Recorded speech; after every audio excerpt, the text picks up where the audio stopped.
good morning, everyone. I know you're still sorting yourselves out and chatting and getting some coffee and snacks. It's my great honor and pleasure to welcome you all here today to Big Marsh Park. There are some familiar faces in the audience today, but I know there's also lots of new faces, and that's what we like to see here. Big Marsh has been open since 2016. And the Ford Calumet Center has been open for just 2 years. This is actually the week of our 2nd year anniversary. So you are our anniversary party. So thank you. Just a little bit of background information. Big Marsh Park is roughly 300 acres. It's a part of the roughly 1,000 acres of natural sites that are located on the southeast side of Chicago. Unlike the more traditional recreational park district sites across the city that have things like field houses and basketball courts and football fields and soccer fields and gymnastics and pools, the natural areas at the city, the park district, are places where we are restoring and remediating spaces to support native plants and wildlife, flora and fauna. But most importantly, these natural spaces that we're creating are intended to be places that are used and utilized for people. These are community assets. These are places where we encourage people to go out, to explore, to engage with nature, and reap the benefits, the health and wellness benefits of these open spaces. So again, I'm very happy that you're here. I am glad that you're seeing this space. I think it's wonderful that you chose Big Marsh. I encourage you to go out and explore these spaces. Southeast side is an incredibly beautiful, rich, filled with culture, friends, happiness, families. So while you're here, after Big Marsh, do a little exploration, go get some lunch, go shopping, take a look around. It's a really wonderful spot. Last thing that I will say is that Big Marsh, with all of our wonderful natural spaces, is also home to a world-renowned bike park. So we have BMX gyms, we have pump tracks, we have miles of single track, we have a bike vendor. We have been welcoming families and youth and children and adults from across the area and across the city. And we're just about to embark on a new project. It's called our Big Hill Project. And the Big Hill is going to add a whole suite of new lines, mountain bike lines and single track lines with different elements. And if anyone is interested in learning more about that project and ways that you can contribute in multiple different capacities, please feel free to touch base with me. And then the person who is in charge of that project, Logan, is also on site. So I encourage you to tap into us while you're here, and we're happy to talk about anything you'd like to talk about. Have a great day, and congratulations to the recognized people that are in the audience.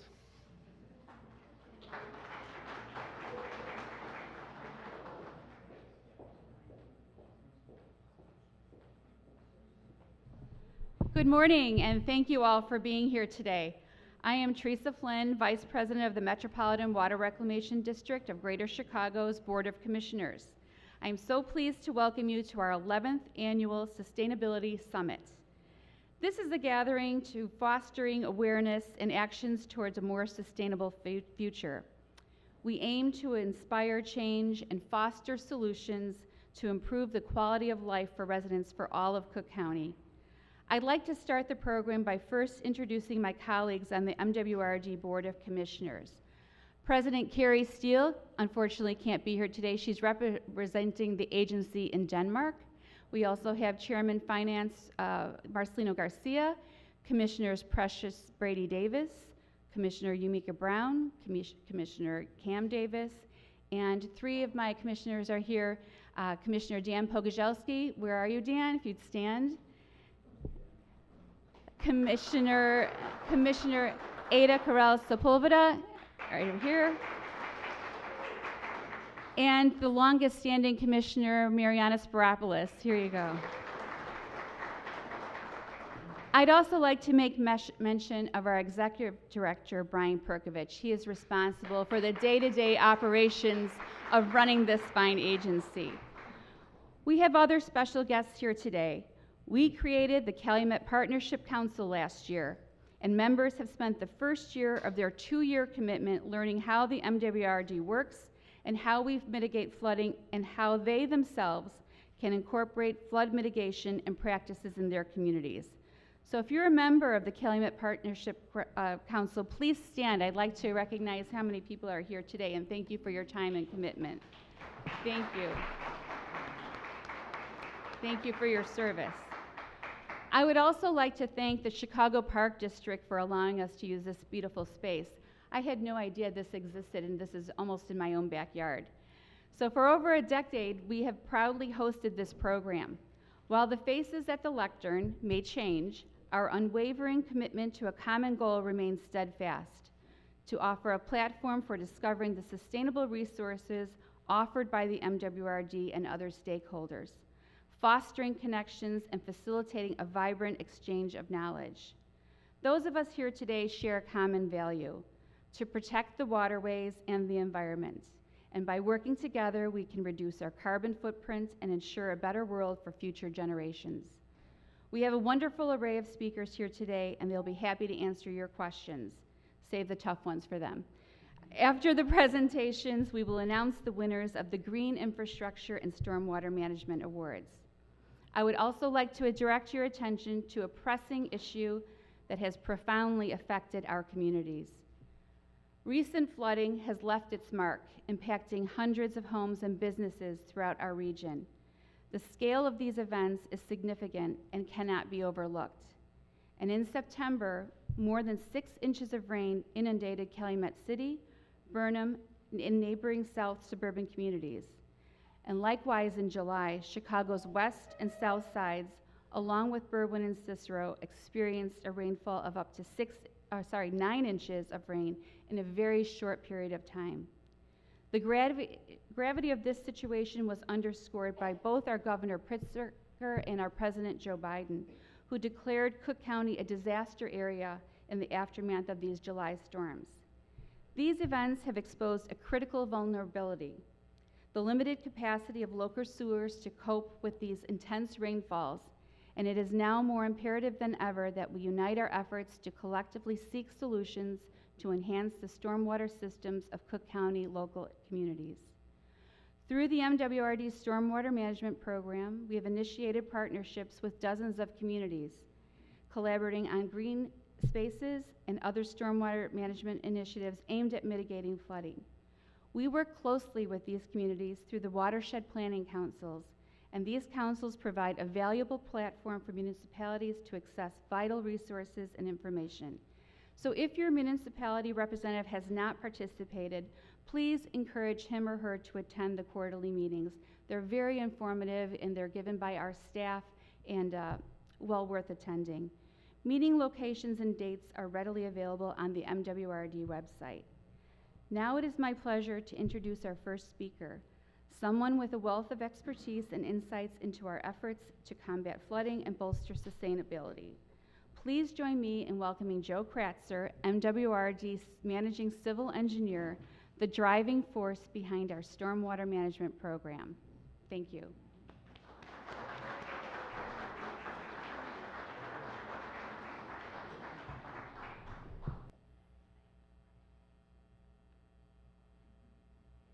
Okay. Again, my name is Joe Kratzer. I work in the engineering department at MWRD in the stormwater management section. I've been with the district for nearly 20 years. And I want to give you a little bit more insight, although Vice President Flynn, you did a great job talking about a lot of the things that we do. I want to give you a little bit more insight in what we do at MWRD to manage stormwater in the face of changing future conditions. So the mission of the district's countywide stormwater management program is to provide Cook County with effective rules, regulations, and capital improvement projects to reduce the potential for stormwater damage to life, property, public health, safety, and the environment. And the MWRD's stormwater management program is continuing to evolve into a very multifaceted, multi-layered, and innovative program. Through a variety of engineered solutions, both green and gray, and flood-prone property acquisitions, Our stormwater program addresses both regional and local flooding problems throughout Cook County. We have, as you can see here, a range of different projects from large regional flood control reservoirs on the order, and channel improvement projects on the order of $100 million, protecting nearly 2,000 properties, down to small neighborhood scale green infrastructure projects. But throughout the depth and breadth of our program, we're leveraging local, county, state, and federal resources to achieve our mission. So I want to talk a little bit about what we're faced with. The Chicago area sees an average of 33 inches of rainfall every year. And in 2020, the Illinois State Water Survey updated rainfall data used by stormwater designers to design improvements. You can see the average there is 33, dating back to 1940. The dotted blue line indicates precipitation totals are on the rise. And if you look at the last 40 years of rainfall and compare it to the previous 40 years, you can see that we now have exceeded our average precipitation totals in 13 out of the last 14 years. Commissioner Flynn, you touched on this rainfall event. You can see on the right here, there was also two extreme events this summer. One out in the western suburbs that dumped at its highest rainfall totals over 9 inches of rainfall in a 24-hour period. And then on the southeast side of the county, centered over Calumet City, there was an enormous event centered, very localized. And we're seeing more and more of these very intense, highly intense and localized events. These are becoming more and more frequent, and as we advance our initiatives, we're looking at a moving target, really. We can't anticipate each storm event, but we can get better and prepare ourselves for future storm events by increasing our stormwater management resources, expanding existing partnerships and programs, and investing in multiple approaches, all to manage this incredible amount of stormwater. So I want to talk a little bit about our stormwater partnership program. So we have our Green Infrastructure Partnership Program, the Flood-Prone Property Acquisition Program, and the Stormwater Partnership Program, which actually has 2 prongs, and I'll talk a little bit more in detail about each one. But essentially, these have been established for several years now. We accept applications from local government agencies, municipalities, townships, park districts, school districts, et cetera, who have ideas for projects. If they're a green infrastructure project, they can apply to our program right now. We have an open call. It's in the pre-application phase. We'll provide feedback during the pre-application phase before a final application is submitted. The flood-prone property acquisition program is also currently open, and we encourage communities to use that as a tool. Sometimes there's not a practical solution to solving flooding for a single structure or maybe a block of homes that are right along a river, and this is a very useful tool. And then our stormwater partnership program actually has 2 prongs. One is the conceptual projects. That call for projects is open right now, and that is intended to assist local communities who don't necessarily have an idea of what the solution is to one of their problems. And then our shovel-ready program, or design and shovel-ready program, we call it now, is for projects where a community already has an idea of what they want to do to solve a problem, and just need some assistance to get it built. So some examples of green infrastructure projects, permeable pavement is used a lot, in streets, alleys, and parking lots. We also do bioretention in parks, parkways, and forest preserve sites. And green infrastructure helps manage runoff at the source and alleviates a burden on the local sewer system. Slowing down runoff is important to allow existing infrastructure to function at its maximum capacity. And there's a lot of other benefits listed at the bottom of this slide, which I meant to advance. I'm sure you guys are all aware of. So our conceptual project application actually is one I wanted to highlight. It's, again, for communities that have a problem but really don't know what the solution is. And the call for projects that's out right now involves 3 steps. We're in the first phase, and the first step is a pre-application meeting. A pre-application submittal. So we're just looking for basic information about a problem area or a project if they have an idea of what they would like to do. And then in the second step, we have a pre-application meeting where we can sit down, talk with the applicant, provide feedback, and then recommend maybe tweaks that they might make to submit a full application. And that full application process will be initiated at the beginning of the year. Everybody who wants to apply to the conceptual program needs to get a pre-application in, and again, the window is open now until December 8th. Information about that is on our website. So one of the other things I wanted to touch on is our pursuit of maintaining equity and inclusion in everything we do in stormwater management. We really aim to bridge the gap and address community flooding and stormwater management with a focus on providing additional assistance in low-income and disadvantaged communities. For example, the district considers the local capacity of communities to address the considerable impacts of flooding on disadvantaged communities by leading the planning, design, and construction phases of projects that will help transform communities.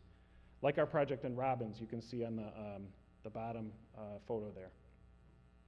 Another great example is the Space to Grow partnership with CPS and Department of Water Management.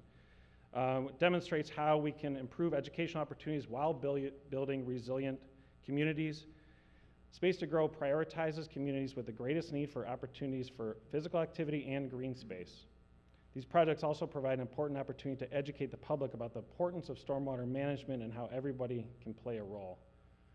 And the last thing I wanted to spend a few minutes with, I won't be up here too much longer, if you can bear with me, is our volumetric approach for stormwater planning.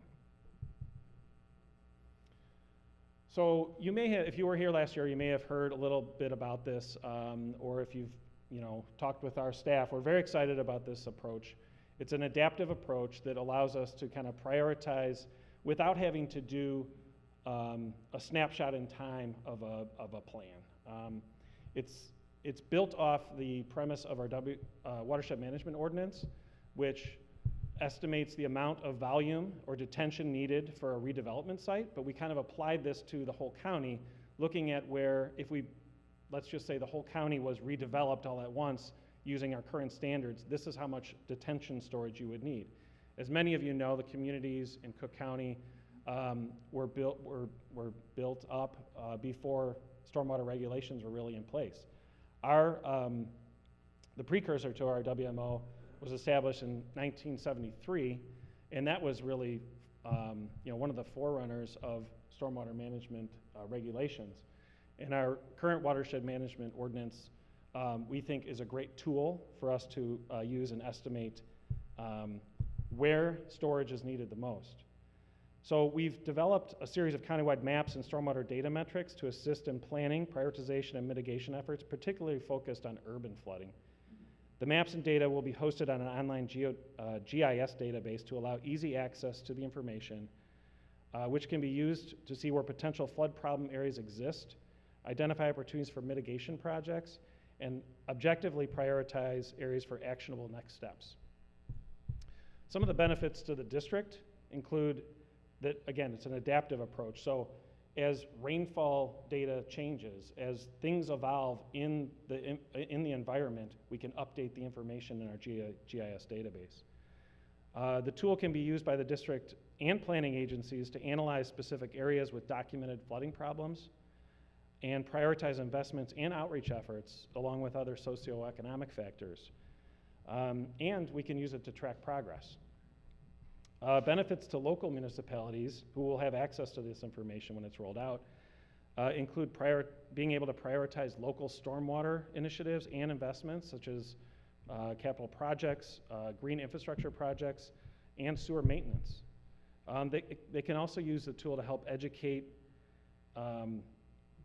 help formulate new initiatives for private property cost share programs, vacant lot or green space preservation efforts, and redevelopment projects. And I have an example of something we've been looking at using this tool as kind of a beta test couple slides up here. So again, just a quick note or a quick review on urban stormwater.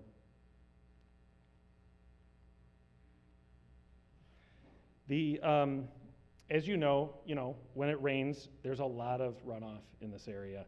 Some of the rainfall does get absorbed, it's infiltrated, but most of it will run off in a big event. Back in the days, the same sewers were put in to convey both stormwater and sewage, like in this area of the city of Chicago and a lot of older communities. And there was really no detention put in to hold and slow down the stormwater, resulting in flooding. Storms are, as I mentioned, getting worse, more intense, shorter duration, and it seems to happen more often now. And the key to managing stormwater is volume. So using the volumetric tool, just an example here, this is about a half square mile area, 270 acres. We looked at all of the data sets that we have access to and came up with an estimate of about 78.8 acre feet of storage needed in this area. I should mention too that we also account for any detention storage that is built to comply with the WMO. So that's accounted for. This volume would be on top of that. Using these tools, we can help identify opportunities where existing open spaces such as vacant land, public right-of-way, and other areas can be used to gain storage. Just for reference, of this 270 acre area, well, you can probably do the math yourself, 78 acre feet of storage would be 3 inches of water across the whole area. So it's a lot of storage. There's a lot of areas that may be even worse than this example in the county. So I mentioned ideas for redevelopment too. So in some communities, they may be looking at redeveloping small pocket areas or large neighborhoods, especially in areas with a lot of vacant land. This tool can be a useful planning tool for redevelopment and identifying areas where detention can be used, looking at green infrastructure improvements, and also where you can provide large volumes of storage. So in summary, while climate conditions continue to change, the district has its eye on the target, focusing on reducing stormwater impacts to people, assets, and existing infrastructure.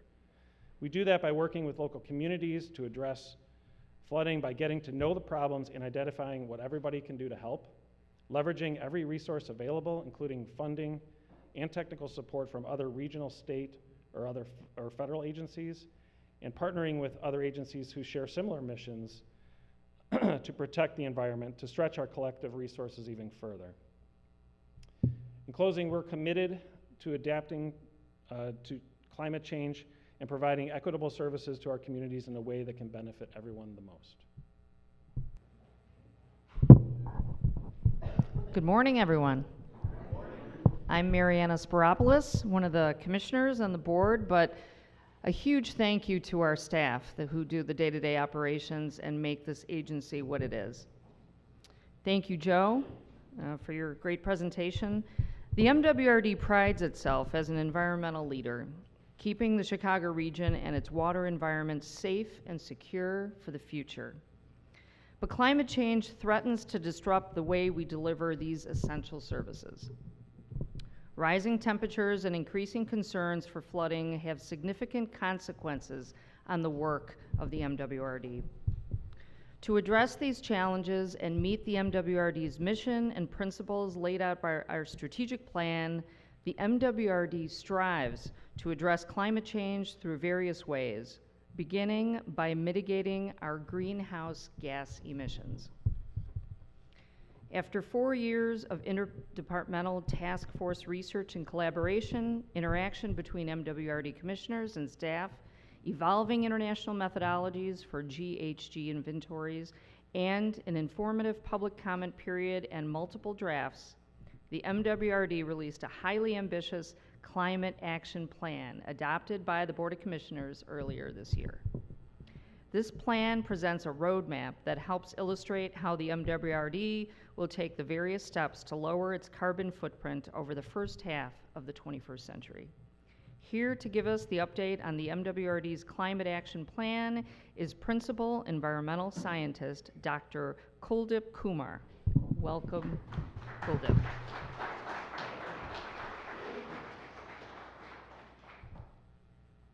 Thank you, Commissioner.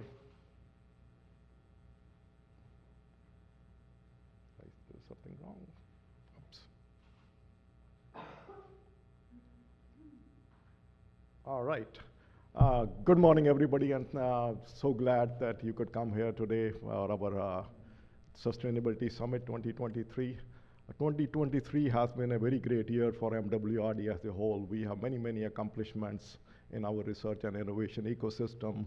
And the most important was the release of our Climate Action Plan with the Board of the Commissioners this year, earlier, 2023. And our Climate Action Plan is aligned with IPCC goals of keeping the temperature increase less than 1.5 degrees Celsius. And so that, keeping that in mind, we have a very ambitious greenhouse gas emission reduction goals, as the Commissioner mentioned, and those are 28% reduction by 2025 and 80% reduction by 2050. Not only that, but we have a stretch goals of achieving 50% reduction of those GHG emissions by 2025 and about net zero by 2050. And the interim goal, as we start planning for those actions, very specific action to meet those goals, we have a interim goal by 2040 to reduce 60% of our GHG emissions carbon footprint. Whenever you're developing a climate action plan for an organization, there are three important components: accounting for your greenhouse gas emissions, calculate your carbon footprint, and second one is developing a plan to mitigate those emissions and taking some very specific actions. So I will really browse with, in the 15 minutes, very high-level actions that we'll be taking about. And the third very important component is developing the adaptation strategies. You heard from the first speaker that district has done marvelous job in managing stormwater management. But as Joe said, there'll be always a bigger storm with the climate change. And I'm so glad that Dr. Şevin Yildiz was able to join us for the Sustainability Summit, as all these smart academia and students are thinking of very innovative strategies to solve this stormwater management and urban design. So we will hear from her after my talk, and both of these talks make my life easy, a little bit about Climate Action Plan, give me more talk about greenhouse gas emission focus and adaptation strategies.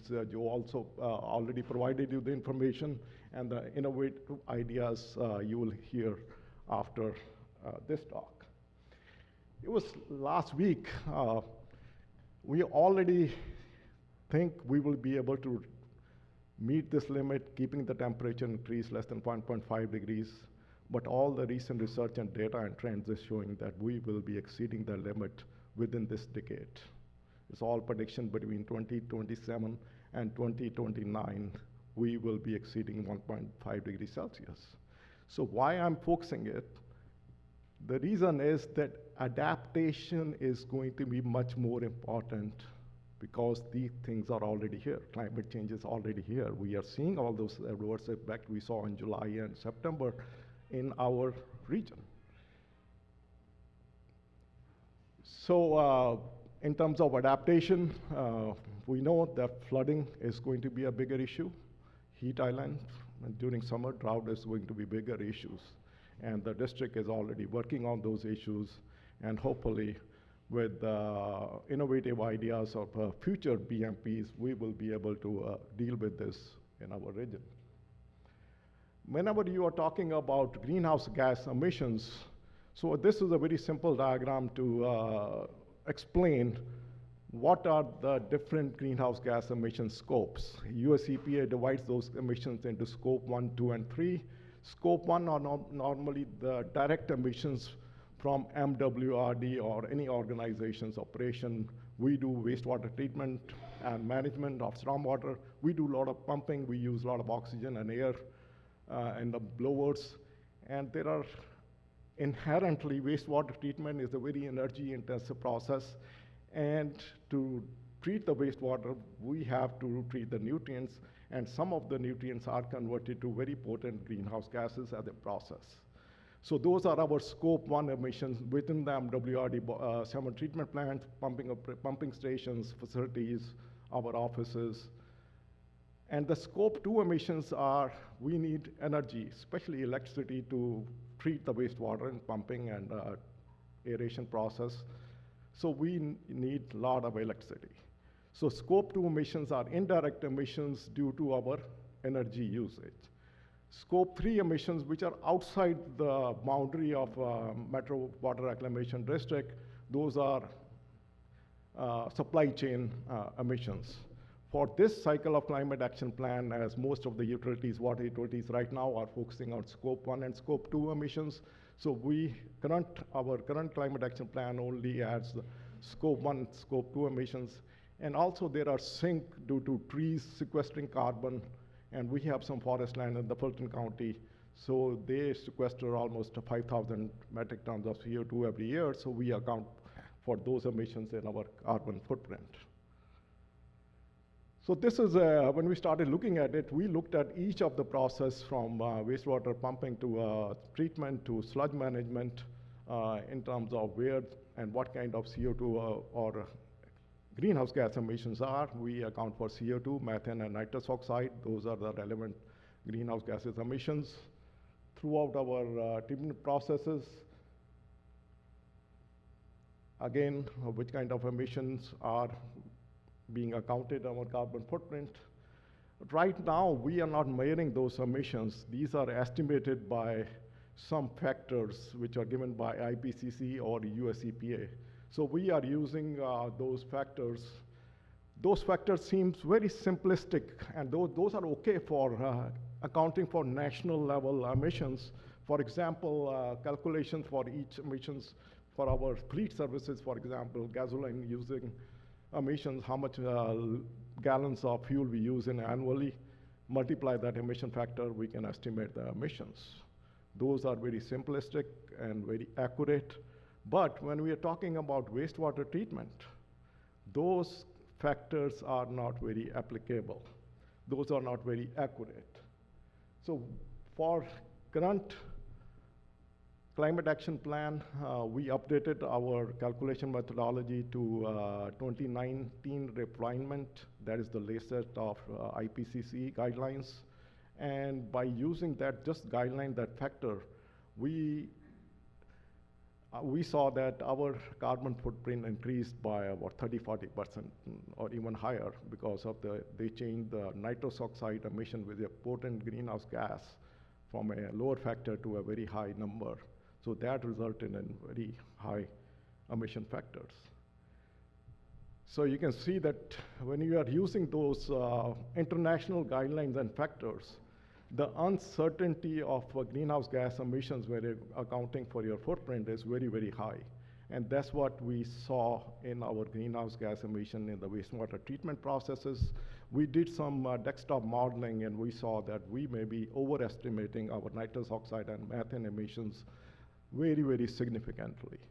So what we are doing around it, we are now starting a campaign study with Princeton University and Northwestern University to actually measure those, and we want to get to those top tier 3 very accurate conversion factors to get our footprint improved. So this is a very busy graph showing our baseline year 2005 emissions, and every year the emissions change. Those are depending on the conditions and wastewater treatment, volumes, and quality. But highlighting the 22, that's magnified here, the 4 components or 4 sources of our greenhouse gas emissions, which constitute almost 90% of our carbon footprint, are electricity, shown in the dark blue color, about 19%. And this is going down, and we see that this will keep going down as we get more and more green energy due to FIJA and CIJA and our internal and efforts and legislative efforts in Illinois. And the first biggest component is that sky blue color, 39%. These are the nitrous oxide emissions. These are not measured, these are just estimated based on a factor, and that's what we think is very, very highly overestimated. And the third one is 21% is methane emissions from one process, is the obsolete process. We are changing the whole processing of the wastewater at Stickney, and we'll be getting rid of these MHOF tanks at Stickney, so that will get rid of about 200,000 metric tons of greenhouse gas emissions. So pathways to meet our carbon footprint reduction targets and goals. So right now, in our current climate action plan is based on reducing energy, getting clean energy based on the legislative changes in Illinois. We are very proud of that legislation, Climate and Equitable Jobs Act, implemented in Illinois. This is the first state. And they will be providing us clean energy, almost 100% clean energy by 2045. The current version of Climate Action Plan, our GHG reduction pathways are based on that. And second very ambitious plan district has adopted is, right now that study is going on that about energy neutrality. We want to be energy neutral by 2035, and that study will be completed by next year. And once we have that study, we will redraw our pathway map for achieving our emission reduction goals. So we have developed a hierarchy of tier system. How do we act on reducing our carbon footprint? The tier 1 activities are the activities of improving efficiencies and getting rid of some of the process inefficiencies that we have. I mentioned about MHOF tanks. So the old technology produces a lot of methane. We are getting rid of it before 2025. The second tier will be procuring renewable energy or generating renewable energy. So that's the part of the study we are right now doing. Third tier will be accurate accounting of those very hard to treat greenhouse gas emissions like nitrous oxide and methane from wastewater treatment processes. Right now, there is no technology to mitigate those. You can reduce those by improving some processes, and we are doing research actively in that area, and we are looking at some seminal technologies we are evolving in the lab right now, but they are not at the level where it will be commercialized in the next 5 years. But we are watching those, so that will be our tier 3. And then lastly, we cannot eliminate 100% greenhouse gas emissions from the wastewater treatment. We cannot mitigate those. So those hard to mitigate greenhouse gases, we will think about buying credible carbon credits or generating inserts within the boundary of MWRD. That will be our tier 4. So these are some of the actions which are in our climate action plan with a timeline that we are taking to reduce tier 1 direct emissions from the wastewater treatment processes. I mentioned about MHOF tanks removal, process improvements, tier 1 actions to reduce our scope 2 indirect emissions, so that we can, as long as we improve the efficiency of the process, reduce our energy consumption, electricity consumption, we can reduce those indirect scope 2 emissions. Third tier is renewable energy. As I mentioned already, we are conducting that energy neutrality study, but we are procuring green energy every year to a higher proportion. Right now, our proportion of our green energy in electricity consumption is about 21.5%, I think. So we are purchasing energy credits, renewable energy credits, and other efforts to reduce our scope 3 emissions. And these are some of the actions we will be taking for future GHG reduction. This is not our MWRD problem. This is world over wastewater utility problem. So we are improving or enhancing the science on those emissions and working with other technology providers and researching those technologies which will be used to reduce those emissions in the future. And lastly, to meet net zero goals, once we have the balance sheet of our greenhouse gas emissions, we are open to buying credits or generating credits. we are working with a very innovative project with Water Research Foundation on using that energy, food, and water nexus tools. So how we can partner with communities to reduce greenhouse gas emission and generate the inset or offsets for our agency. So within a couple of years, we will have much more research on this area, and then we will develop a pathway to net zero in the coming years. This is the prediction of our actual emissions up to 2022, and the prediction until 2040. We have a commitment to reduce by 60%, and we can meet that goal. You can see that in 2022, we had 21.1% lower emission compared to our 2005 baseline, but we think that we will be very close to meeting our stretch goal of 50%. Here it's shown about 46 to 45% reduction, but I'm sure we'll be able to meet our 2025 stretch goal. We'll be able to reduce very close to 50%, if not 50%. So as I told you, this is a bigger problem, climate change, adaptation strategies. So everybody has to work. As Joe mentioned, we always have been working with many, many communities and organizations, sister agencies to solve this, deal with this climate change. We'll continue supporting those efforts. We are doing a lot of things at our end with our employees, the way we work, the way we conduct our business, and we know that we'll be able to make a real difference in the coming years to deal with this challenge. And all the villages here, probably we need your support to implement those innovative adaptation strategies. Yes, this is very important to reduce the greenhouse gas emissions, but that trajectory is going to take us time. Adaptation we have to do right now. So I'm so glad that we had previous speaker mention about adaptation strategies, give you what MWRD is doing, and I'm looking forward to next speaker give us some highlights about the innovative strategies.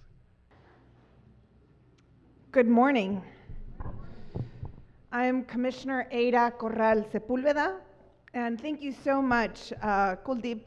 I really appreciate your presentation. I had the benefit to also hear it in the WEFTEC conference with leaders worldwide, and I look forward to hearing it again so I can really get it.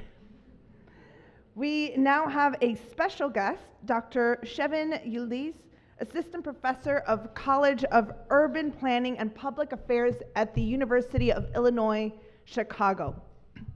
Dr. Yildiz will discuss innovative city adaptations to climate change and the importance of native species, my favorite being the milkweed. Dr. Yildiz.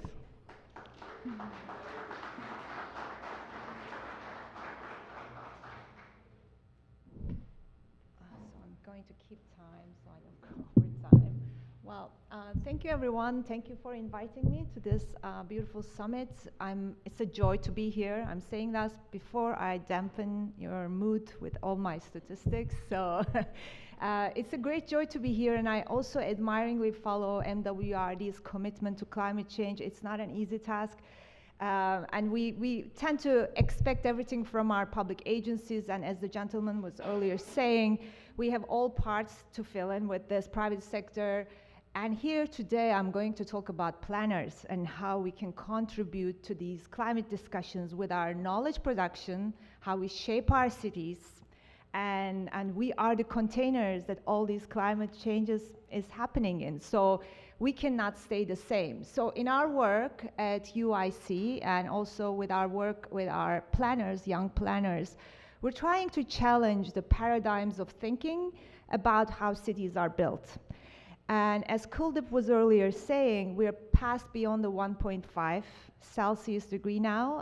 Yesterday I read a quote by the Columbia University scientist who first warned us about climate change in the 80s, saying 1.5 Celsius is deader than a doornail.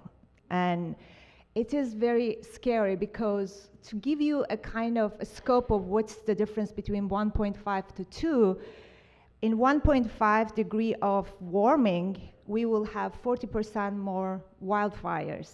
With 2 degrees warming, 60% increase. And agriculture will suffer tremendously. So that half a Celsius increase does not seem much on paper, but thinking about systems perspective, it will change a lot. So we have to act now, and IPCC reports increasingly have warned us that we are beyond actually that point where we have to think about new systems. We have to adapt, repurpose, as the earlier speakers were saying, and think about what to do with our existing. So at the planning school, we are, and with our alums everywhere in the city, we have MUPs everywhere, one here too, working on these issues. We are thinking about like how we can work from within the system and how we can collaborate with public agencies, federal governments, state governments, locals, and private property owners, everyone together. We have to build coalitions to move forward. We cannot think about silos. So I'm going to introduce some ideas that we have been working on, and it's a great honor because some of them are about the Big Marsh and the Calumet region. And we have also some connections and references to things that have been spoken about earlier. So I call this ecological coexistence. It's something that we are trying to further. It's beyond sustainability. Sustainability puts human beings at the center of everything. It's beyond that. We don't have that, selfish actually thinking about future anymore. We have to coexist with other species, with birds, with pollinators, with native species. But we also understand that we are actually beyond surviving. Now we have to adapt. I want to start with a polemical image saying from 2012 from NASA saying, could a hurricane ever strike Southern California? I'm going to summarize what this is saying here and saying, well, we have concretized all the rivers and we don't have any climate urgency, so we won't ever have a hurricane in Southern California. It's 0 probability. 2012, NASA. Fast forward this summer. The desert was covered in mud. People had to leave those very famous Burning Man festivals, and this was an unprecedented for Southern California, which was called the arrival of the unprecedented, right? We have, and this is Palm Springs, which is now Mud Springs, again with the torrential floods and everything that happened over the summer. And this is becoming the new normal. So the unprecedented is not really unprecedented anymore. We're just using it to kind of calm ourselves, but it's actually the new normal. And it's not just in the United States. This is an image from Spain this summer. So much has happened in this summer. It's crazy with El Nino, compound the effects of climate change. This is Spain, a freak accident, hailstorms, torrential rains. Then we had Libya, the dam spillage, then we had Greece floods and wildfires. So every day we're waking up to an unprecedented arriving somewhere. Vermont never saw this type of flooding before, right? But now we are seeing it. So climate change is basically redrawing the disaster map. So all the disaster kind of measures, the stretches we want to target, all the metrics that we had before are now fast disappearing. I mean, this is happening also because of the compounding effect. So we have to rethink, and also compounded disasters. So some places that only saw wildfires are now seeing floods again.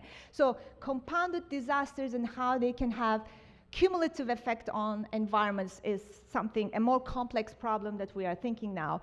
Here in Chicago, the problem in our work that we discovered is there is no sense of urgency. We think that climate actually makes Chicago a sweet home for migrants. So we are ready, we have all the water. Thanks to MWRD, they're taking care of us, so we can welcome new immigrants. But that's not really the reality, and we've heard about this from earlier speakers, that we feel too cushioned and comfortable with a false sense of actually safety. And things are also changing in Chicago, Chicagoland, in Illinois, in Indiana. So we still have a perception problem understanding how climate change will arrive here or affect us. And that's one of the difficulties we find in shaking things and changing paradigms and reaching the right public to advance some of it. Here's Harold Platt's work on Sinking Chicago, how climate change is remaking a flood-prone environment in Chicago. And most FEMA maps do not show inland flooding and pooling. So in our work with planners and students, we found that alternative methods of finding flood maps, because FEMA maps don't show inland flooding, fluvial flooding, pluvial flooding. So all of these floodings, which are not necessarily coastal or runoff, are sometimes not available. So we've just found alternative ways of finding, from insurance companies and stuff. And the flooding risk is much higher than we think it is in Chicagoland. Also, as you said, this summer, Chicago had its own historic visit by the overflooding of the Loop area, the river system, and this is becoming much more normal, and the kind of hard choices at agencies of letting the water into the lake, and all of these kind of continuous discussions about what to do. But this can't be just a technical problem. This can't be just a water utility company problem. This is actually, again, a collaborative issue that has to be taken by different partners. So our question that drives our research is, how did urban areas get the resilience aspect in planning so wrong in the past 2 centuries? And I'm going to just summarize here. We have a lot of actually working on different parts of the world. We look at Tokyo, Mumbai. So we're actually in the same boat with other cities in the world facing similar challenges. But just these comparisons of these 2 maps prepared by our students, planners, show us the drastic difference. One is in Chicago in 1800s and 2018 Chicago. I mean, how did we get here? Well, we've had changed systems drastically. We've paved over, we rediverted, channelized, concretized. So, I mean, of course, you can expect so much from climate change when you alter the environment in such drastic ways. But this is also the part of the industrialization story in all American cities and in the Western cities in general. So this is not just a standalone thing, but what do we do with this, and how do we move forward with all these layers of soil change and fill change? So this is an image showing just the Grand Park area, the Millennium Park area. Everything in Chicago is layered, filled over, paved over. So we did soil sample studies in our studios, and it's so difficult to actually find original soils, sand deposits in Chicago. It's very rare, it's buried under parks. When you have this type of native environment change so much, to go back to origin is a myth. We have no origin story here. We just have to go back to a coexisting story. So that's what we are after. And here we are in the Calumet, massive industrial changes. We call it the nature's metropolis, as William Cronon said, but it's also the industrial nature. So how do we move forward with this? We call this a new set of conditions and problems, but we should get rid of old set of regulation and toolkits. These regulations are about planning, are about land use, zoning, capacities, permits, everything together. But it also, in the same way, how we train our planners and designers. What do they think about? I mean, it can't be business as usual anymore. The new generational planners have to go and shake the cages everywhere and start demanding new answers. So this is what we're trying to do with our also training education partners. So how do we innovate and break down silos? Flexible adaptation is definitely, and also risk and uncertainty. I liked how Joe was saying, well, there will always be a bigger storm. The admission of risk is something that we have to be honest now. We can't solve the future problems, so the admission of risk is where we start an honest conversation saying we will fail, but let's see how we'll fail. I mean, in most sports, they teach you how to fall first, right? Not to break your neck. So we're basically, in horseback riding or so. So you have to first learn how to fall. We have to fall first. We have to understand how we fall within the concept and the scope of climate change, so we adapt and coexist. Possibilities of repurposing, I'm going to show you in a minute. So we have been looking around the world. So many cities have been dealing with that. The heat island effect, right? I'm going to just show you 2 tools that we worked on. But heat island effect is something, and this summer Madrid started working on a park that's a wind garden. They are restructuring the entire city center, so the prevalent winds actually cool the city in a passive way, so they don't rely on cooling anymore. This is not working. The type of AC environments that we love in this country, I'm sorry, that what is actually pushing us to think about older solutions like passive cooling.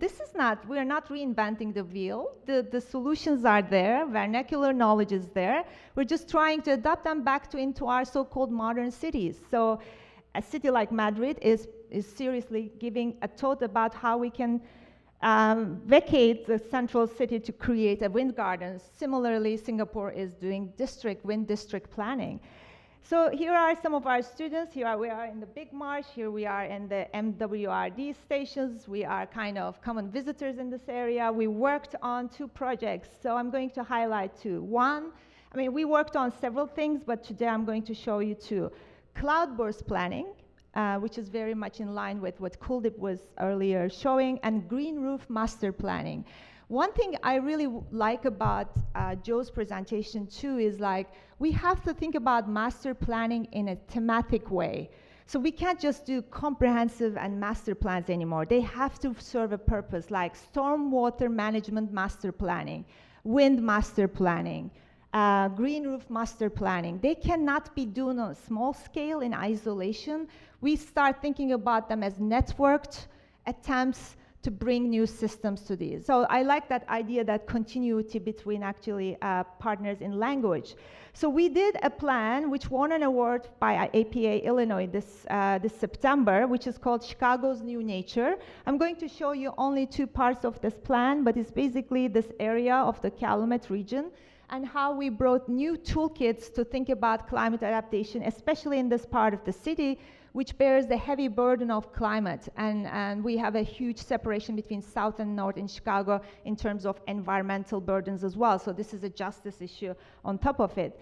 Well, irony of the missing sense of urgency, but the news says otherwise. Worst flooding I've ever seen, Chicago's big climate problem. So it's about really selective perception and what you pay attention to when it comes to how climate is impacting Chicago. Well, when we were looking for flash floods, we were also wondering if there is a tool specialized for this. And we found that actually Copenhagen recently, in 2016, passed a law and adopted a new plan called Cloudburst Plan. And this was in line with what we were trying to do in our work. So it's like, okay, what did they do? And we looked at it, and as obviously in 2011 or 12, Copenhagen had a huge flooding issue, huge damages, $2 billion damages in the city. So the planners and scientists and water managers started actively thinking about how to prevent this from happening in the future. So they decided to design a cloudburst plan, which basically is, I'm going to come back to that, is a rethinking of the street system. It's repurposing avenues, streets, so that they become actually water movers and conduits, and create water retention areas, big water tanks basically, as public spaces in the city. That's where we come in, planners and designers, shaping the container, and think about new street systems which are also creeks, retention boulevards, green systems, but not just streets, right, or avenues or boulevards. So this requires spatial thinking that is closely aligned with water management. So what they did is they started repurposing and redesigning their central arteries and streets, which are now being done. And in the dry times, they're going to act as public spaces, parks. In the heavy rainfall area, they are going to be basically rivers and containment areas. What did they achieve with that? Well, they said $200 million investment cost could be saved by combining these infrastructural solutions in addition to piping. So basically nature-based solutions at a kind of on a steroid, right? So this is the kind of the district area planning, and you can see the flow capacities they have calculated. We love those numbers. Everyone asks me about numbers, how much water is stored, and this. They actually looked at it as a volumetric approach and how some of these can be used in addition to piping. So we took that idea, and we're already working on that idea, but the cloudburst model, and said, how can we adapt that to downtown Chicago, the Loop area? The reason why we started with the Loop, it's not just about an equity issue, but we also believe that ethically we should test some of these innovative ideas in less vulnerable populations in case things go wrong, in case disinvestment happens because of these type of natural-based solutions in those communities. So We figured out that 36% of land is at an increased risk of flooding in downtown. We actually looked at the pooling areas in downtown by using combined maps. And we said, let's attack the iconic parts of downtown, which is the Grand Park, current 78, and the Museum Park, which are some of the iconic parts of Chicago, right? So how can we actually make them climate adaptive for future? So we dealt with issues of site conditions, water flow directionality, and pooling areas, topography, right-of-way, and we designed a system, which is basically repurposing streets and arteries, and students actually who are planners decided to dedicate the Wabash as a straw to direct water both to the lake and the river. And side streets, you know, they call them the sieves, and combined with rain gardens and some digging up the old tunnels, a new system of retaining and diverting water from downtown to the nearby waterways and water retention areas. So we developed certain tools for that. I'm not going to go into detail into that. But for example, in the museum campus, we found that on a rainy day, we basically can store or get 1 billion gallons of additional water capacity that we are removing from the combined sewage system. So, and on top of it, we were going to have newly naturalized land of 210 acres.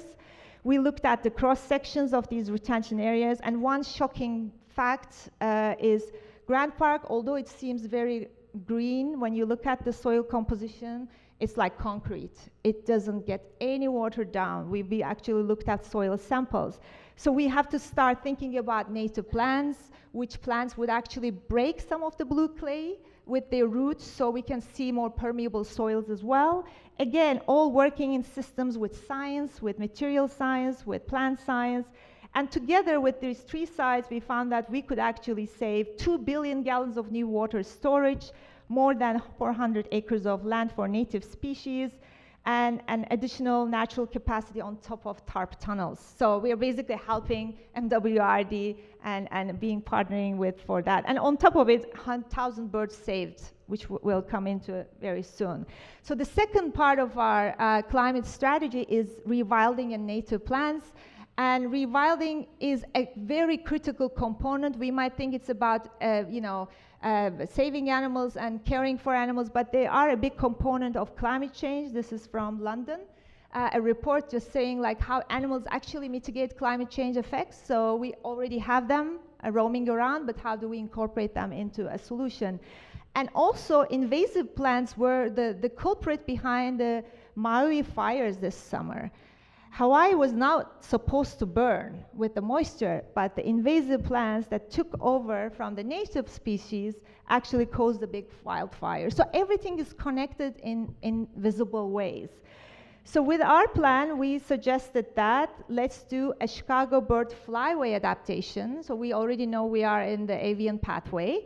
How do we do, if we do a green roof master plan, which is basically following the traces of the avian pathways, if we can proactively suggest master planning green roofs and not leave it to individual owners, so that big property owners and holders like MWRD can put them in their lease agreements and ask for that proactively, so that it's not just in the matter or hands of just dedicated individuals, but it's more systematized. And we looked at and we analyzed the pathways overlapping with roof systems.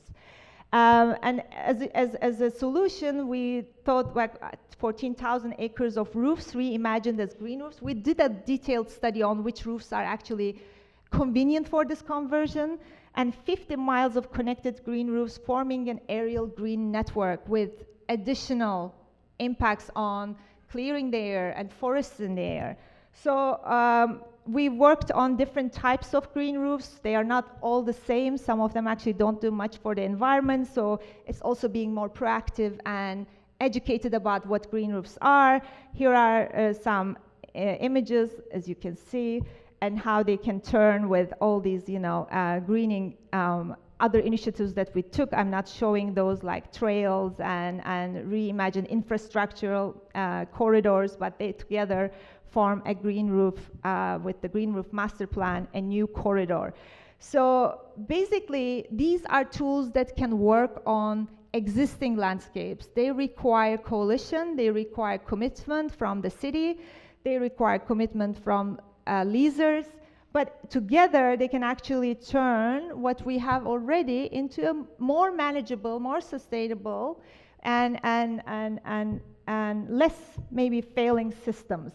And with that, we created a kind of handbook of solutions that describe different conditions when you have certain land uses together, what you can do. So basically, the planners are working towards understanding how these set of conditions can define unique cases, and in response, we can actually, rather than a blanket approach, we can tailor our approaches to these type of cross sections of different systems. Yes, that's about it. Thank you.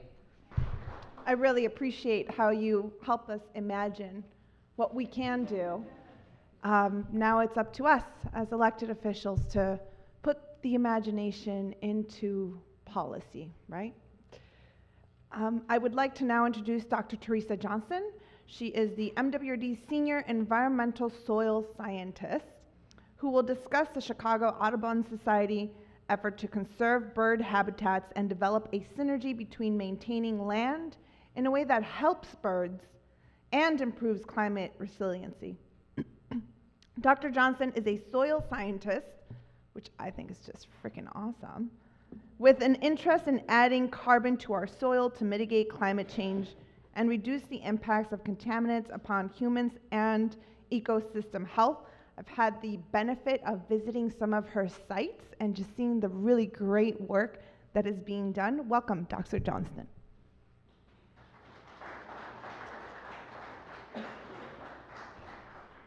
Thank you, Commissioner. We also have the president of the Chicago Bird Alliance here to join this talk, Judy Pollock.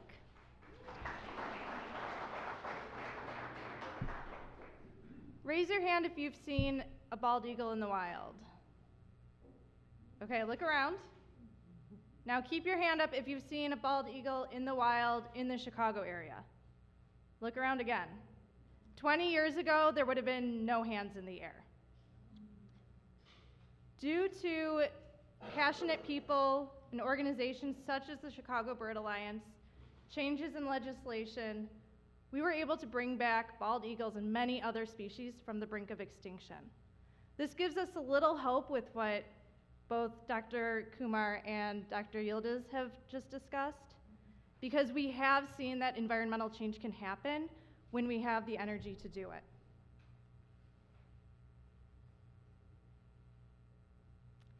Two summers ago, I had an intern named Ray. On Ray's first day of work, I took him out to our research plots along the Sanitarian Ship Canal.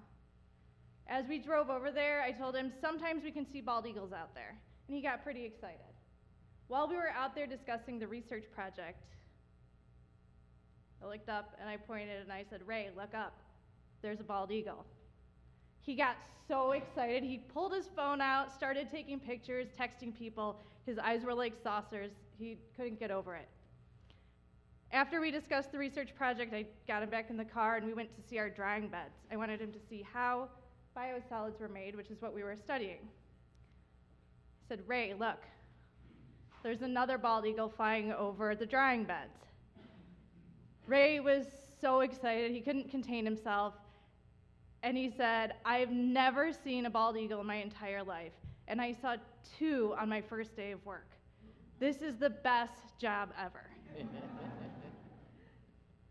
But why does the district care about birds in the first place? The district owns about 24,000 acres of property, and as you can see, it's mainly along waterways, which is very popular among birds. Of this land, much of it is leased, and about 80% of that leased land is leased by parks, municipalities, natural areas, places that can actually manage it in a way that can help bird species. Another large part is managed by the district itself, And very small changes, or in some cases larger changes, can help change that area to be prime bird habitat. In 2012, a report was released that went through a biological survey that was done on district property. According to this report, there were 198 birds that were seen between 2010 and 2011 on district land. Included among those were 8 that were endangered in Illinois and 3 that are threatened in Illinois.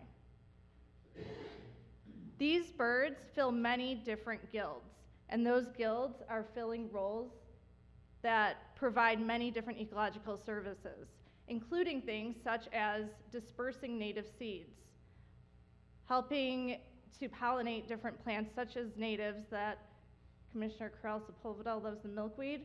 There can be seed dispersal, pollination from hummingbirds and other birds that can help improve our ecosystem and environment. I think that if the district were in one of these bird guilds, it would be with this guy, as we both have a large focus on managing waste and recovering resources.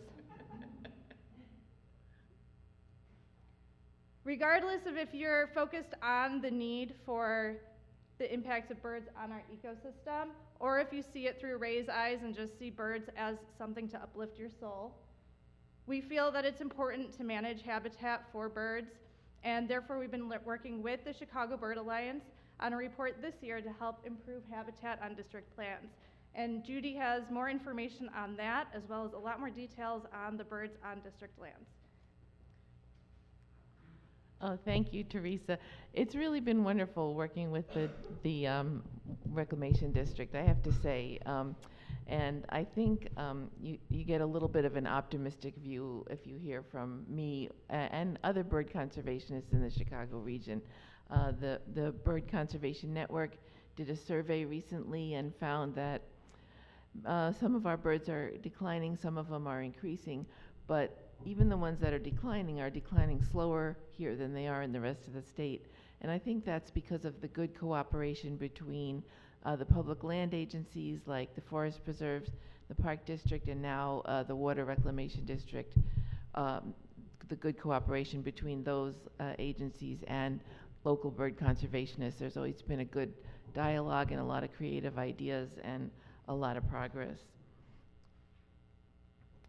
Let me just say, first of all, that Chicago Bird Alliance was, up until last month, we were the Chicago Audubon Society, so we're getting used to a new name. So I like to say that just in case you don't realize that we've changed our name. So soon you'll know who we are, if you don't now. Okay, so we got involved in the Techni Basin, and that's a big water retention basin in Northfield. It's actually 3 big basins, and they're sort of in the process of being converted to prairie somewhat, but they also need to be mowed because they've got these big drains in them, and if you get vegetation clogging up the drains, that's really bad, So the mowing was going on at the same time that these ground nesting birds were nesting.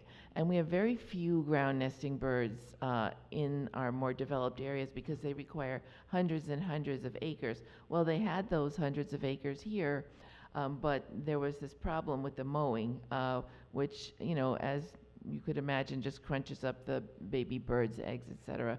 So it's not really good for a long-term growth of the bird populations. This, for example, we've got the little baby spotted sandpipers here. You can see they nest on the ground. So do these Savannah sparrows. You can see this one is carrying food to young, and these pictures were all taken at Techni Basin. And then that's a young spotted sandpiper, which can't fly. So, if it gets in the way of a mower, doesn't have too much resources to get out of the way. Also, meadowlarks were another really important bird that was nesting in this area. And we worked with a lot of different people, as you can see there. You know, we were able every year by having discussions with the Water Reclamation District to try to solve the problem, you know, by getting out and cutting some of the weedier plants, cutting little isolated areas of them so that, so that we could then mow only the infestations and leave big areas where the birds could nest undisturbed, and then just mowing the whole thing in the fall. So, you know, it took a lot of thinking and talking and understanding each other's point of view, but we were able to solve that problem. And that's just an example of the volunteers out cutting the heads off of those isolated patches of weeds. And these were the active nests that we had in 2021, and then every year since then we've had basically pretty much the same number of birds. This one is the red-winged blackbird nest. That's the most common bird in the country, and you know, we probably lost some of them, but we focused on these other higher birds, the birds that are of higher conservation concern.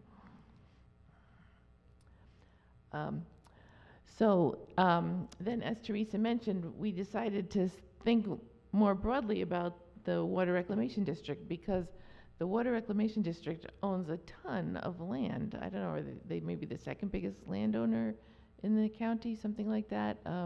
And so that's land, that's all bird habitat. And, you know, it's interesting to be thinking about that here in the Big Marsh. This, of course, would have been just the center of this enormous wetland that was very, very well used by birds.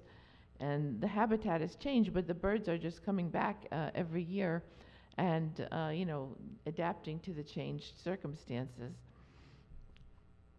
So, so we've been working with Tom Minarik, who I only know by email, but I understand he's here. So yeah, thank you. And Justin, Vic, and Theresa. And then the others are volunteers that are working with the Chicago Bird Alliance on just thinking about what kinds of lands there are in the Water Reclamation District and how they can be more beneficial to birds. That's Ian Sarmiento is one of our volunteers. And yeah, as Theresa mentioned, this biological survey was a big source for us, because they actually wrote down all the birds they found at a whole bunch of different sites, I think 50 different sites. So that was a big source for us. We got feedback from local birders, and then eBird. So, you know, for example, this Calumet Water Reclamation Plant has had 190 bird species that have been seen there, which is a pretty big number, especially for a water reclamation plant that doesn't have any forest or, you know, anything like that on it. So we've picked out 7 properties that we'd like to focus on. Some of them because we've got efforts already in place. Some of them, like the Calumet Water Reclamation Plant and the Melvina Ditch, both very, very important for shorebirds. And in fact, if you say Water Reclamation District to a birder, chances are they're going to say, oh yeah, you know, I go to the Calumet Water Reclamation Plant to look for shorebirds. The district is very nice to let us in there once a year, and it's really the best place, the best shorebird habitat in the whole region. So shocking, but true. And this Melvina Ditch is another one.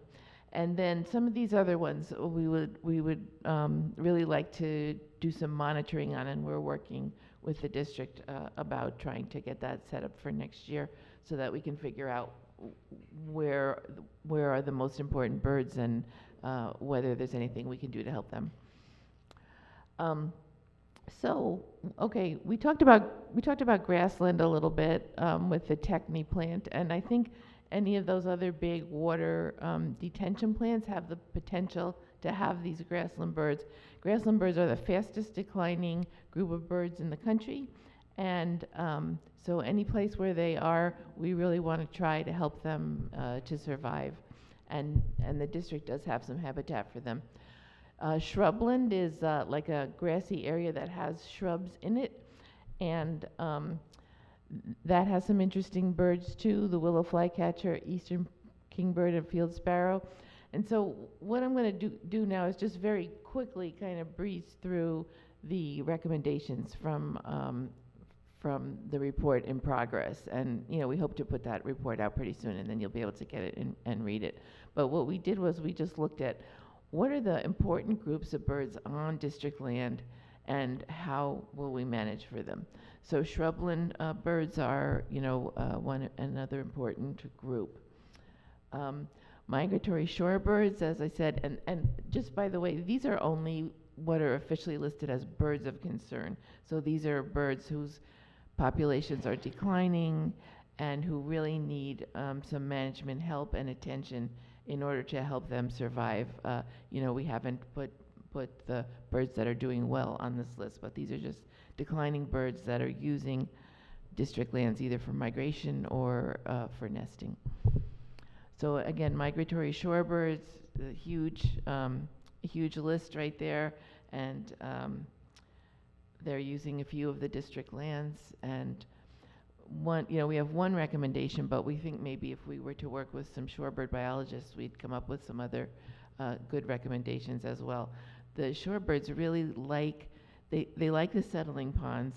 They like the ones that have been around for a while because that allows the little invertebrates to develop in there, and then that's what they're eating. They're probing and getting these little invertebrates. So that condition exists in a number of places around the district, and they're drawn to that. Migratory land birds. Now these are like mostly along the cause.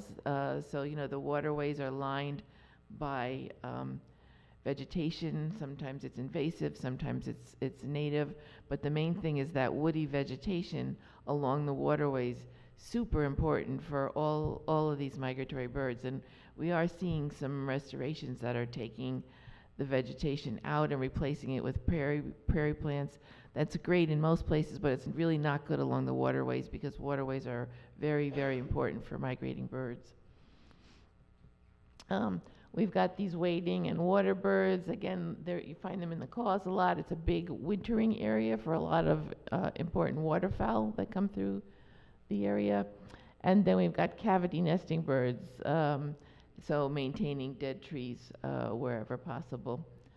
So yeah, and then I just wanted to say in response to that question, you know, that we have been working with the City Department of Planning and Development, and we have, they're going to be putting in place some regulations, hopefully by the end of this year, for every new building in Chicago that says that above a green roof, like I think the 15 or 20 feet above a green roof has to be treated, because you know you're absolutely right that green roofs are kind of deadly for birds. And I think once we get finished with that, we'll start to think about retrofits, which is also important. All the existing buildings also killing birds. So, okay, thank you very much for listening, and yeah. Oh, and I just wanted to say that there are bird checklists over there of the region if you're interested. Thank you so much, Dr. Johnston. Thank you so much, Judy Pollock from the Audubon Society. I don't know if you caught on, but at the district we have several unofficial mascots, from the milkweed that attracts monarchs to the majestic bald eagle and the super cool waste recovery vulture, as you mentioned. So we have about 198 bird species. That was really a cool, fun fact. And they're not just cool, but they also have functions in taking over seeds and spreading seeds of native plants, which I like to call chuggers, right? They have deep root systems. But you know, they're also a measure of our success to adapt and to coexist, as you mentioned. And speaking of unofficial mascots, you guys might recall this summer we had Chonkosaurus all over the news.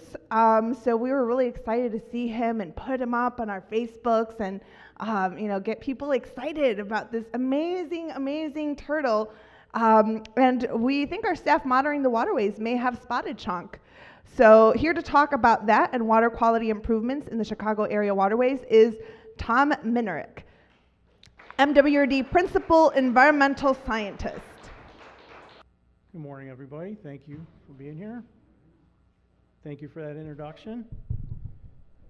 So I'm going to talk to you today about Chonkosaurus and a little bit about water quality in the Chicago area waterways as well. There we go. So this is Chonkosaurus. I'm sure many of you are familiar with him, or somebody shared this story with you on social media. It's a common snapping turtle, and it's estimated to weigh about 40 pounds.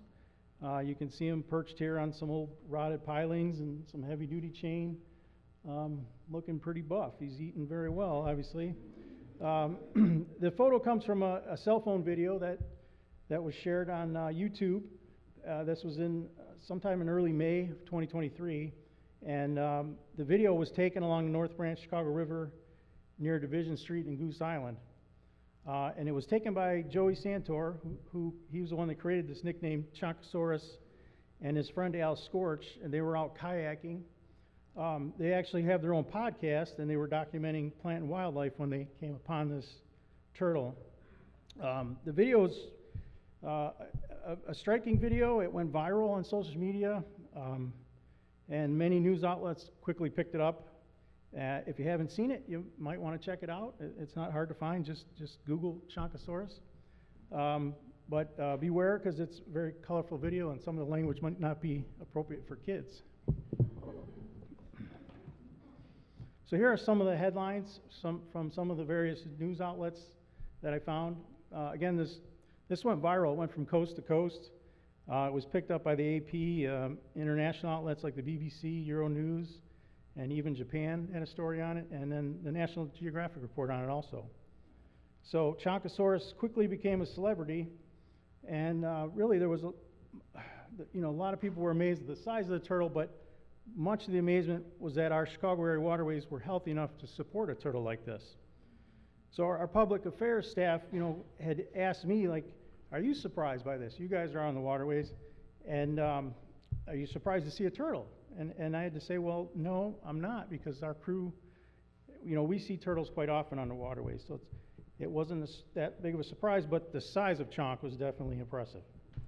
So it was great to see the story get so much attention, and the Chicago River system recognized as being much healthier than most people had realized.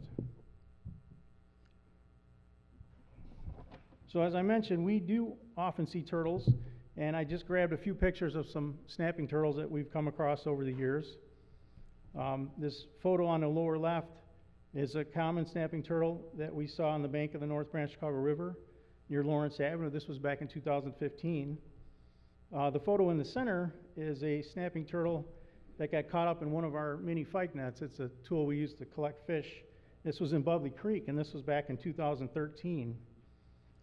This is our technician, Rich Sackard, who he's had some experience dealing with these turtles, so he was not afraid to grab this thing and get him out of our net and put him back in Bubbly Creek. And then the photo on the right is a picture of a baby snapping turtle that we found near Lockport, and he was crossing the road, so we decided to help him out a little bit before he got run over.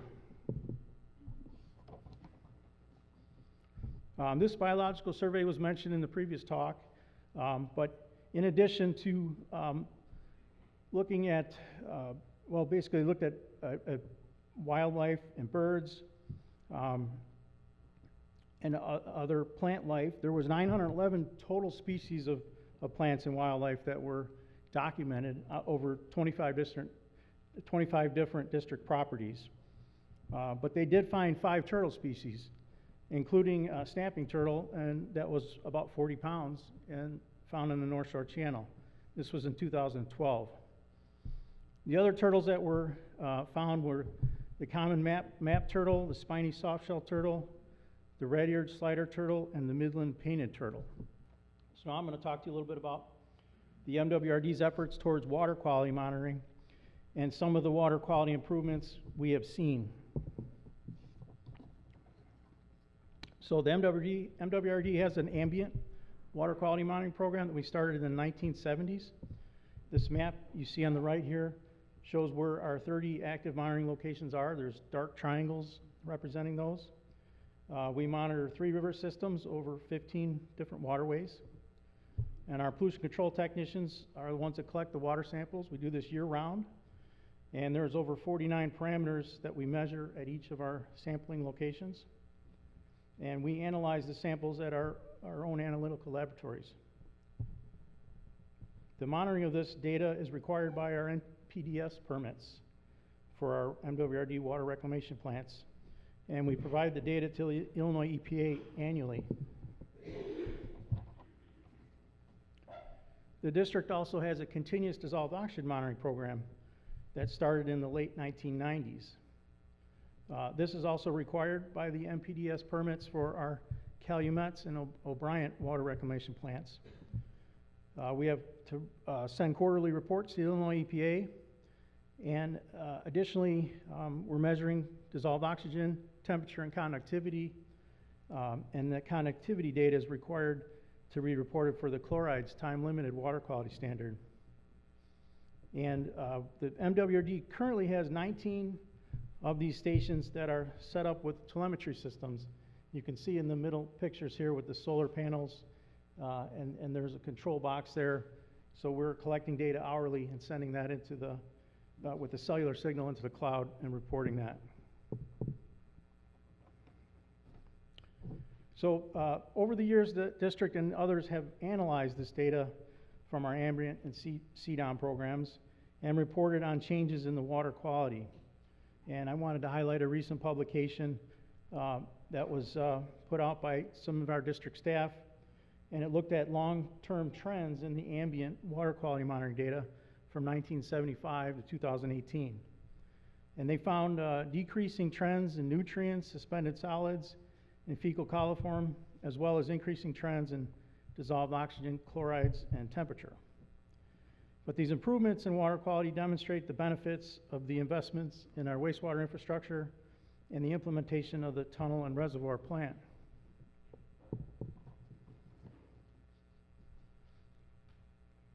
The M&R department, the district, also has been conducting fish surveys since the 1970s.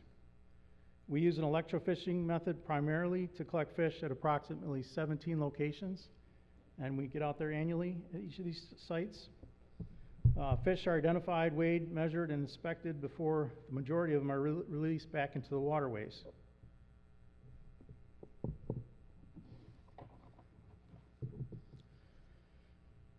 So here's a figure that you may have seen before. It's on our website, and it shows, you know, the cumulative number of fish species that we've collected over the years. From the 1974 was our first survey until present. So we currently have 77 species of fish that we've collected. And you know, in the very first year of fishing of 1974, we could only find 10 species. So obviously, we've seen some dramatic improvements and increase in the species that are out there in our waterways. Here's a list of those 77 fish species that we've collected since 1974. And then I just want to point out that 33 of these are game fish species, which are the kinds of fish that are targeted by anglers and the recreational fishers out enjoying a day of fishing on our waterways.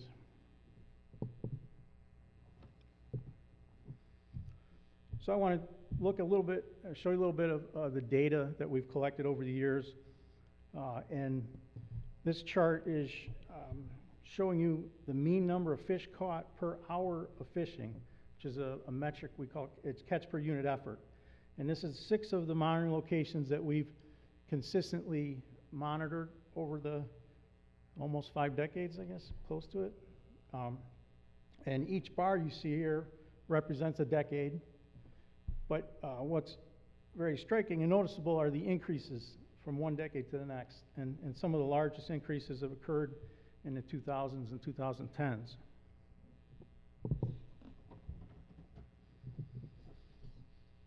I want to mention another recent publication that was an effort by our friend Dr. Austin Happel at the Shedd Aquarium and our aquatic biologist Dustin Gallagher here at the district. And they took a closer look at that fish data that I showed you on the previous slide. And the analyses that they did, it confirmed that between 1980 and 2018, more fish were collected, and we're catching more native fish in our collections.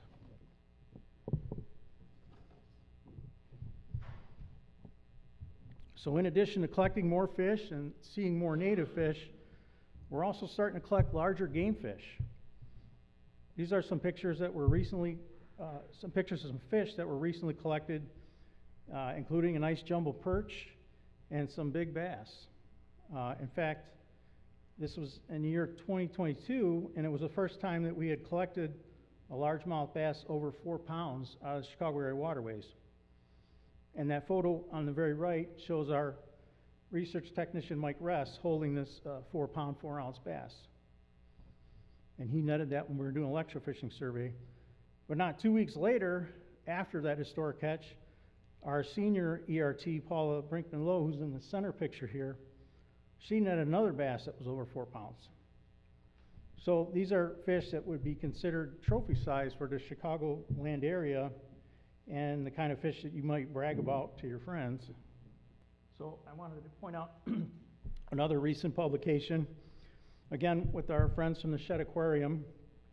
This was published in 2022, and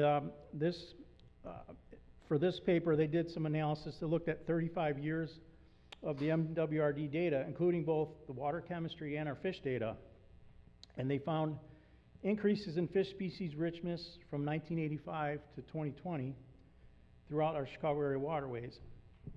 And these increases in fish diversity, they correlated with the reductions in wastewater related contaminants, the increased water storage, and improvements in dissolved oxygen.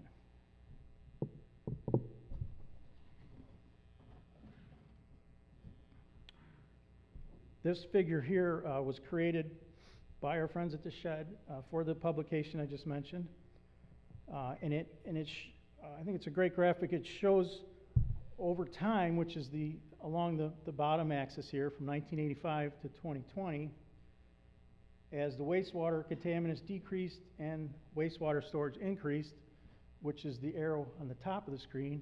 Also, we're seeing dissolved oxygen increase. Our fish diversity has increased.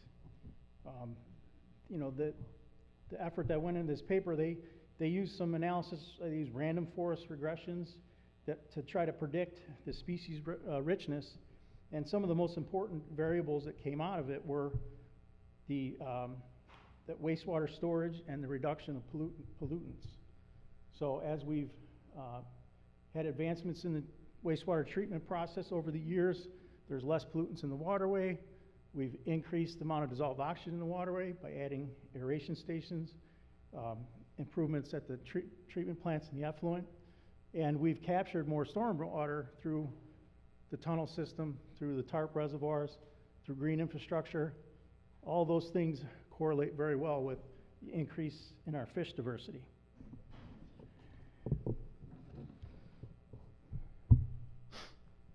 So hopefully I've shown you why we were not surprised that the Chicago area waterways are healthy enough to support a turtle like Chonkosaurus.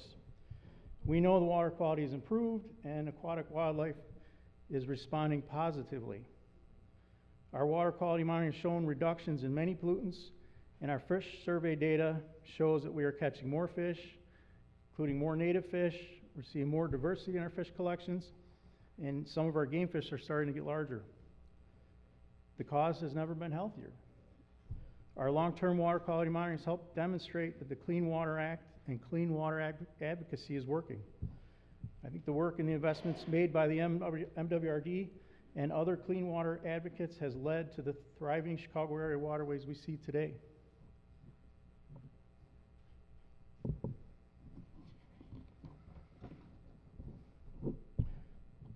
So before I finish, I want to give you a little information about where you can find some of the MWRD data if you're curious. If you go to our website at mwrd.org, there is a tab for GIS maps and data. And this is where you can go to get some of our water quality monitoring data. On the introduction page, which you see here, there's a tab at the top where you can go to the link to get information about other water quality reports, and our historic data sets. So this is what you would see when you click on that page, and then you can choose, start here at the introduction, and then you can select what you're interested in, what you want to see as far as what data we have available. So I'll just give a little info on each of those. If you wanted to select the fish monitoring tab, this would allow the users to perform different tasks, including searching our fish database by year, or you can search for a certain species of interest. You can find out where we catch those fish. If you click on one of the icons that are on the map, a pop-up will give you the information as far as how many of each particular species we've caught. And there's also another task you could select if you wanted to see our most recent fish survey data to see where we've been most recently.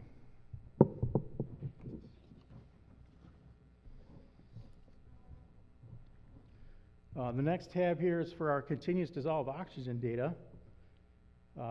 This will open up and show you our telemetry dashboard, and this is where that near real-time data is going that I mentioned. We had upgraded 19 of our stations. Every hour, data is uploaded here, so you can get a sense of what water quality is within the last hour. In particular, you can look at, you can actually select on the lower right-hand part of the screen whether you want to see dissolved oxygen concentration, the dissolved oxygen saturation or temperature, or the specific conductivity.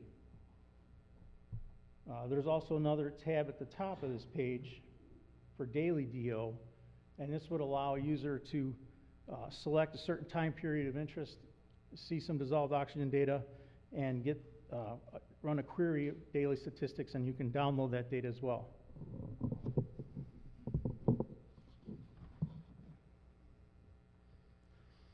The last tab here is for our water quality or water chemistry data. This again would allow you to go ahead and select a certain parameter of interest and run the query for the particular year that you're interested in. And it'll give you the summary statistic data for that particular parameter. For example, this is ammonia levels in 2022 was something that was selected. And the map on the right will show you where we have existing data for that query.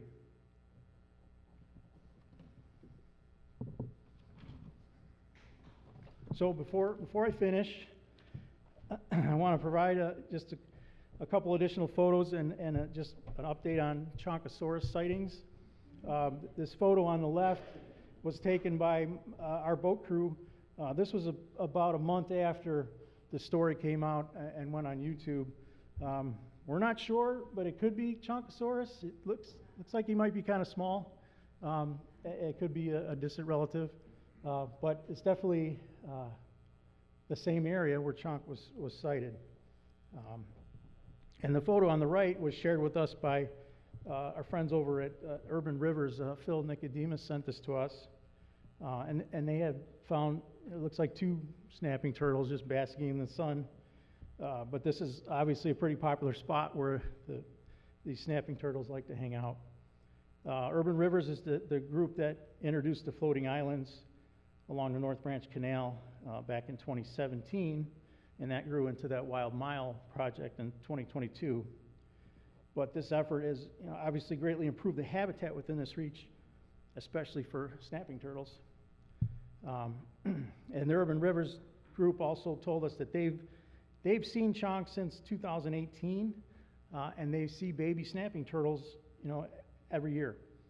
So it's definitely a good area, a good habitat for the turtles. And they said their last sighting of chonk was just a few months back in August. So I want to thank you all for your attention.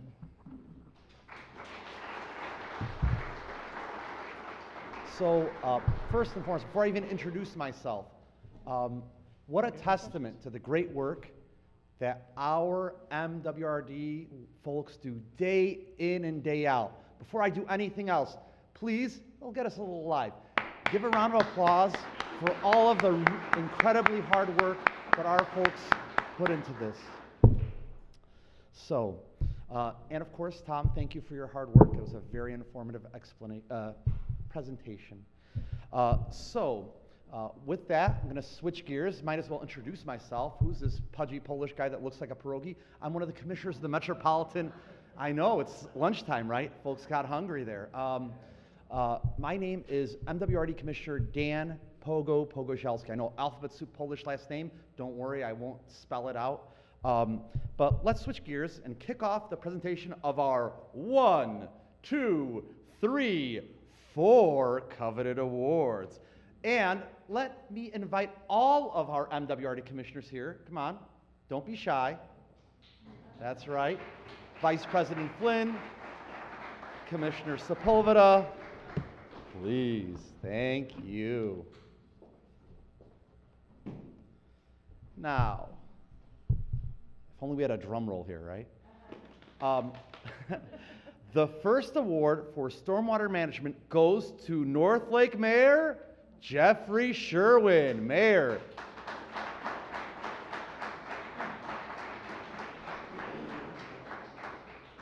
We worked with Mayor Sherwin on multiple projects, including the Addison Creek Reservoir and Green Alleys, our flood-prone property acquisition program, as well as the Addison Creek Channel restoration work. And he leads an active social media campaign to encourage the use of green infrastructure. Truly a man for our arts. He has created and starred in multiple videos that are both educational and, like myself sometimes, entertaining. So. Congratulations, Mayor. Take a picture here.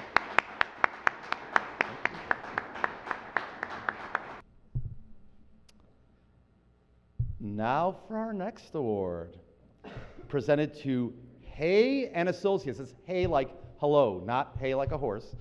Hay and Associates, an engineering, ecology, and landscape architecture firm which is dedicated to the integration of green infrastructure planning and design into their work, thereby assisting communities in creating sustainable and environmentally friendly infrastructure and environments. Yes, come on up. By the way,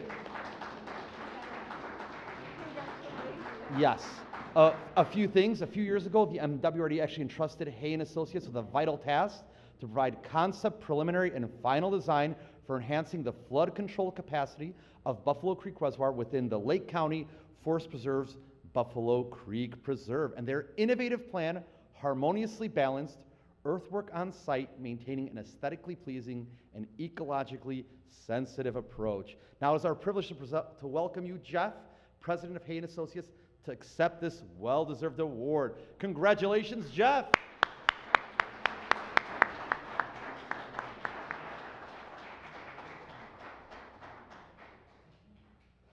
Like a good infomercial. But wait, there's more. Before I introduce this last person, I did want to give just a slight little shout out to Tom Shepard. Years ago, over a decade ago, it was Tom Shepard that actually brought me to the first time the Calumet Water Reclamation Plant. It's all his fault, so blame him. No. Our next award is for excellence in green infrastructure, which is bestowed upon Omni Ecosystems for their remarkable achievement in the development of the new Salt District. This project marks a historic milestone for the city of Chicago as it signifies the inaugural utilization of cutting-edge stormwater soils, a groundbreaking initiative that establishes a decentralized green infrastructure solution to combat the challenge of combined sewer overflows. Inviting CEO and founder Molly Meyer and team to accept the award.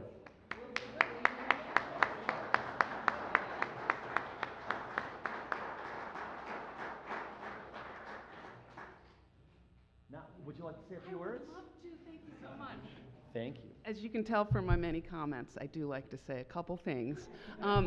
This is an amazing team up here. I want to shout this group out. We've got Michael Scowland. He leads our design studio, a team of about a dozen landscape architects who helps developers and building owners push the envelope with integrating green infrastructure and working landscapes into the built environment. At the tail end, we got Sam Irwin. He is the business development director of Omni Rewild. That's the arm of our business that has invented a new type of growing media. And that was the key to the Salt District project. is that our design studio designed a solution in which 3 times the stormwater was held in the same amount of soil.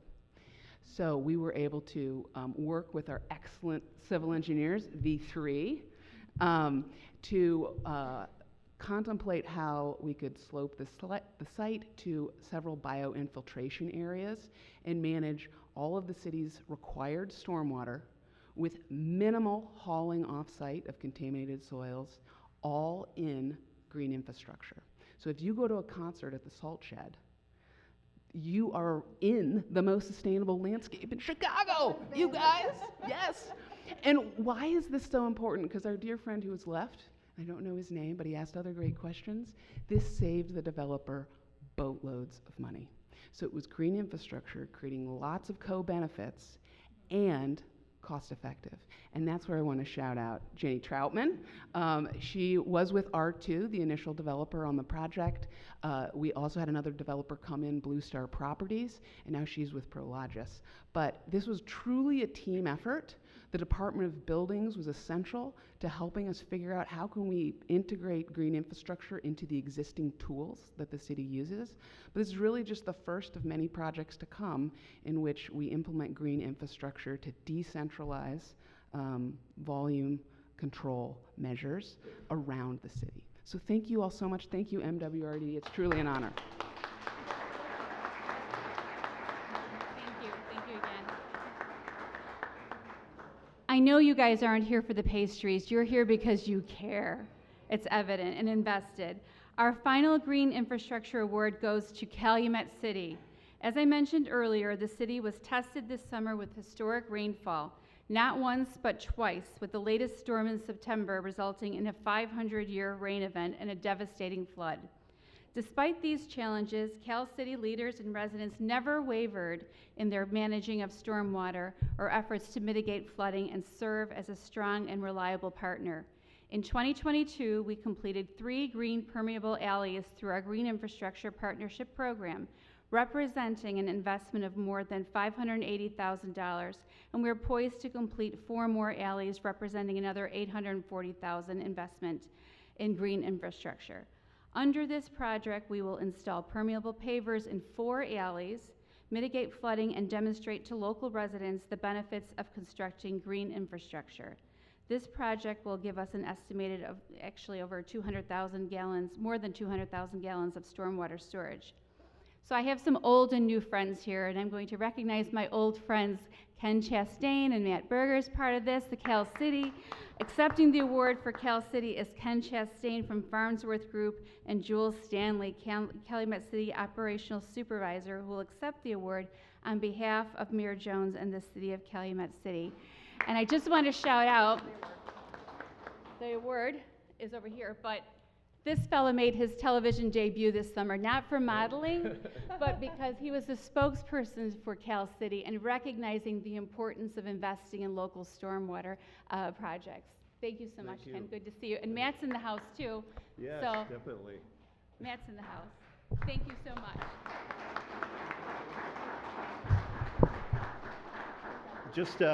Just really been impressive to hear all of these stories here today. And first of all, thank you, commissioners. Thank you, MWRD, for your investment. Joe, your team is just awesome to work with. And that word partnership is real because you do these these projects. And really, this is where we're at here today. This is the core of where a lot of this battle for climate resiliency is all about. It's here in the Calumet region. There's so many of these communities are economically challenged. They don't have the resources to do this. But what we have seen in Calumet City due to this mayor, Thaddeus Jones, he's committed that this is very important. There are resources that have to be put into this. There are choices that have to be made. And when he came into office, he said, if we don't fix this problem, we're not going to have people who want to live here, and we're not going to have businesses that want to stay here. We've got to find a way to fix this. So this is really a testament to his leadership and to the efforts that have been going on for the last couple of years. And really, these projects only happen because of creative, passionate civil engineers, and Matt Berger is one of those people there. And I just want to thank Matt. And these things can be fixed. We can do some things to alleviate flooding and climate change, but it's going to have to take leadership. And Mayor Jones has exhibited that. And with that, I want to introduce Jules Stanley. She is the operations chief for Mayor. Thank you all so much. So on behalf of the City of Calumet City and Mayor Thaddeus Jones, we are truly honored to work with Metropolitan Reclamation District. The green alleys have been a huge hit, I would say, amongst our residents, our seniors. We've seen a huge difference in just the value in it, and we hope to do more work with you guys, and we thank you for your unwavering support.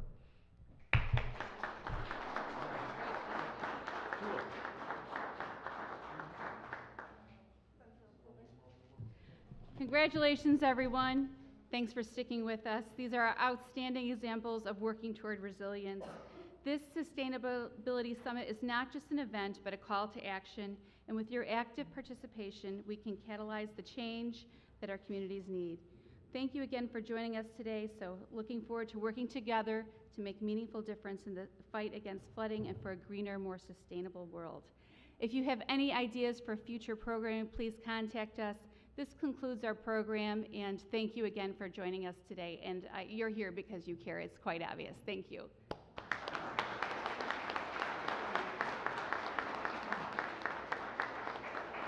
I know it's been said before, but I also would like to thank MWRD staff because they are truly the scaffolding of the agency. The MWRD commissioners are short-timers, we're elected officials, but these are the meat and potatoes of the agency. Thanks again.